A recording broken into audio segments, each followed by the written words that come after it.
Mic check, mic check. What's up, YouTube? This week's video, you might want to skip. Some, at least for you guys who kind of check in routinely to see how the van build is going. I don't think this week's video is really gonna be about the van at all.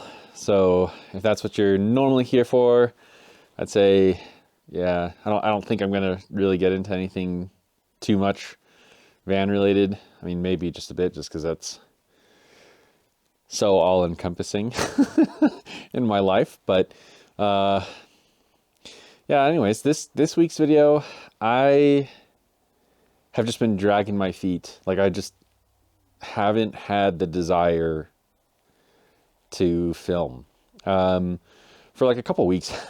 Actually, I haven't really filmed anything new on the van in over a month.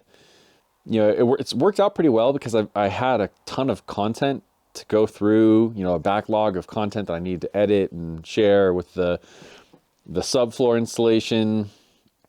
I mean, that was basically like 2 videos, and then the flares. So it's worked out, but sometimes you really do kind of wear thin. It's like that creative spark that you kind of need to really feel energetic and playful and creative to make these videos. You know, sometimes, at least for me, sometimes I just don't have it. Sometimes it's not there. And it's not something that you can like fake. You know, there's some of my videos where I go back and, you know, I was watching several of them. Yeah, there's some videos where you know, I can tell just that I'm in a good mood, and so it comes out in the video. I've been kind of in limbo. I think the next steps on the van are kind of like the sound dampening, the kill mat. I've got a whole bunch of kill mat that I need to apply to all the various, you know, panels in preparation for the pre-wiring.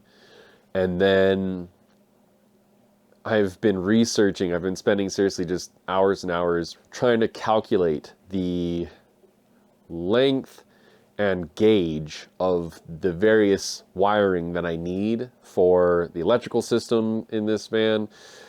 Part of the struggle there is that I don't have like a formal plan. I have like a rough estimate, you know, of kind of what I want and where, but I've gone back and forth on some of the elements of my final design, you know, several times, changed things up. And so, you know, even the style of lighting, whether I'm going to use kind of the circular puck lights that everyone uses, or go with some sort of like strip lights, or what I think I want to do is like a indirect, like an LED strip that's not shining direct, but kind of behind some sort of a, I don't know, channel.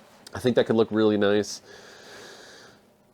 But, you know, anyways, it's like, since I haven't finalized everything, I don't know where every single light switch, every single, you know, light source, whatever is going to be. And so I don't know exactly how much wiring I'm going to get. So I think the solution to that is I'm just going to end up having to kind of play it on the cautious side and order extra, hopefully. You know, guesstimate, which in some ways is kind of how I've approached this entire project. Is, you know, I try to do as much research as I can, and my personality type, for anyone who's curious, if you're familiar with Myers-Briggs, my personality is INTJ, so introverted, intuitive, thinking, judging. Common like INTJ characters in pop culture or fiction, Lord Tywin from Game of Thrones, INTJ. Elon Musk is supposed to also be an INTJ. There's not that many. It's supposed to be one of the rarer personality types, like less than 2% is kind of the approximation. I don't know. Some psychologists don't really give much credence to Myers-Briggs, instead kind of leaning towards like the big 5 personality types. When I went to SDSU to get my business degree in marketing, they have you study the crap out of Myers-Briggs as a kind of most commonly accepted way of relating to other people and understanding other people and curtailing your message to other people, especially in like a business application, so that you can get your message across, clearly and effectively. And so they taught Myers-Briggs in a number of my marketing classes. We had to learn it pretty well. So I'm much more familiar with Myers-Briggs than I am like the Big Five. But anyways, the elements of my personality lend themselves to being extremely analytical and kind of researching things to death, but then I get stuck in this little like analysis paralysis loop of just, trying to think 10 steps ahead. What are the implications of the choices that I'm making? What are the ramifications, I guess? And so it gets mentally exhausting and sometimes can kind of put you in this state of where I'm afraid to take an action because I don't want to take the wrong action. But at the same time, it's like at the end of the day, sometimes you just got to take a step, and then sometimes it is the wrong step, and then it sucks, but it's better than just standing still all the time. So here we are, pot committed to this project. I mean, we are thoroughly into this project, and I still don't have a final design, which you would think is counterintuitive to my personality type, but supposedly INTJs don't like sticking to plans, which to me seems, I don't know, if we're so freaking analytical, like sometimes I just really love a good plan. I don't know. So anyway, I feel like part of like what I want to document, but I struggle with sharing are, of course, the positives, all of the excitement, the joy, the high points. Those are easy to share. The low points, the feelings of, I guess, just, being overwhelmed, the anxiety,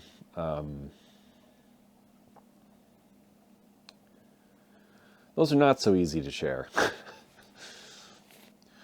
I think there's value in sharing.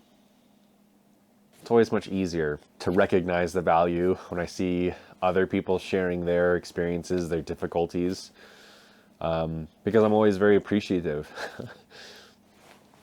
But on this side of the camera, it's a lot harder. Yeah, it's harder to see the value. I suppose maybe that's the better way to explain it. I've reaped the benefits of watching other people share their stories, their experience, their hardships, and found comfort.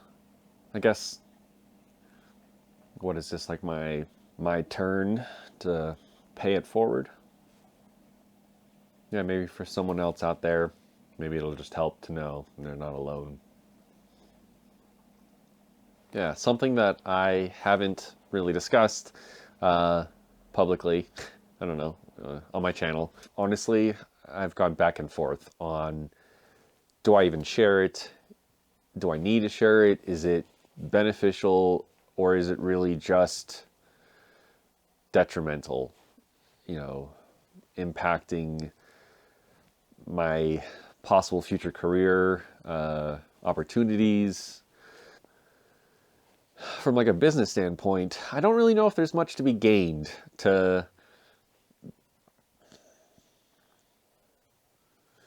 So I struggle with depression.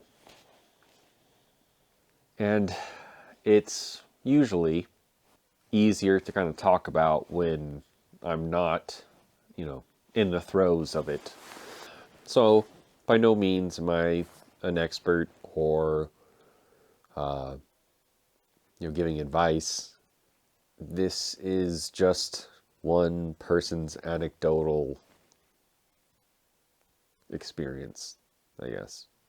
I think for me, a lot of, I guess, the emotion that comes up in just discussing it is it's uncomfortable talking about. My nose is starting to get raw.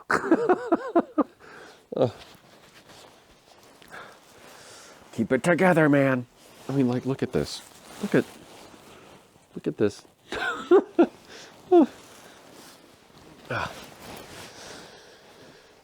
Anyway, it's uncomfortable. Somewhat stereotypically, I don't know, guys, in a way, were discouraged, encouraged not to talk about our feelings. It's just not, it doesn't feel, I don't know, harmonious. That said, though, if you are finding yourself, like if you're struggling with the idea of talking, I don't know, to loved ones or, you know, someone close to you, if you don't have someone that you're comfortable talking with, talking does help. At least in my experience, I found, you know, talking to a therapist was extremely beneficial. I used Doctors on Demand, which is just like a app-based platform where you can make virtual appointments. You're just doing like a video conference call, 30 minutes or 50 minutes, something like that.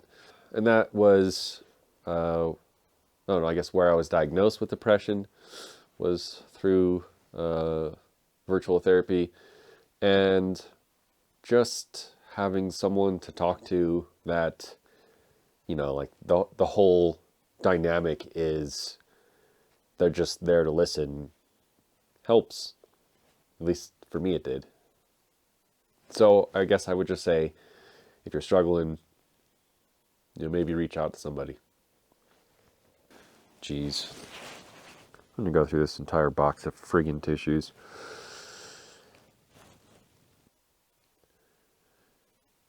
The point of me kind of bringing this up is not, it's not to get, you know, sympathy or, you know, comments or attention. If anything, it's like I, in some ways, kind of loathe the attention, but for quite a while, I have felt like this is something that I just needed.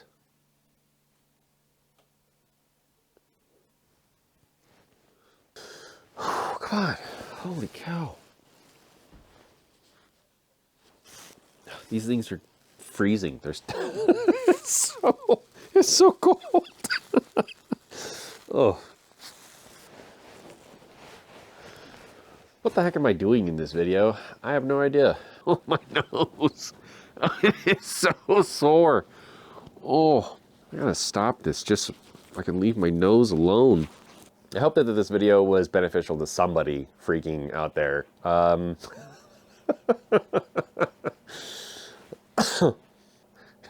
you're the one person who's still here, still watching, go ahead and give this video a like, because I made this video for you. But I just want to say thanks. Thanks for sticking it out, kind of, following my little journey here. If you have any questions, let me know in the comments. But I'm not sure exactly what my schedule is going to look like as far as, the next videos. One thing I guess I do want to say real quick.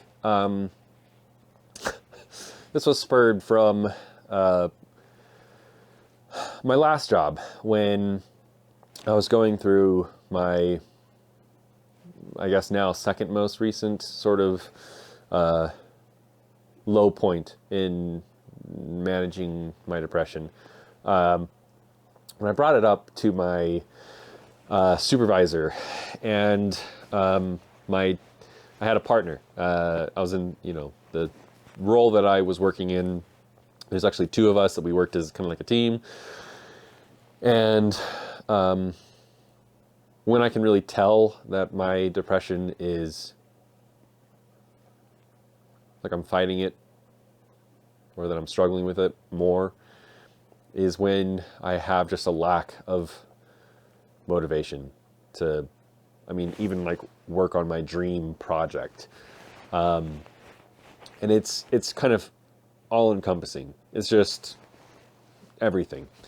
And I was already, in therapy, going to sessions, and when I brought it up, my supervisor giving kind of all the necessary HR appropriate response. There was no issue there, but my partner said, and honestly, I'll never forget it. But basically said, well, just don't let it impact your work. And, well, that's just not how it works. So I guess what I would say is, if you have a loved one or you're an acquaintance, I don't know, anyone that you care about, if they come to you in like a moment of what is honestly a very, it's a very vulnerable feeling, to kind of come forward and say, hey, I'm broken, or what feels like I'm broken. Maybe don't say, well, just don't let it impact your work. Because I promise you, it's not going to do anything to help. That said, I honestly don't know what you should say. Just not that. Anyways.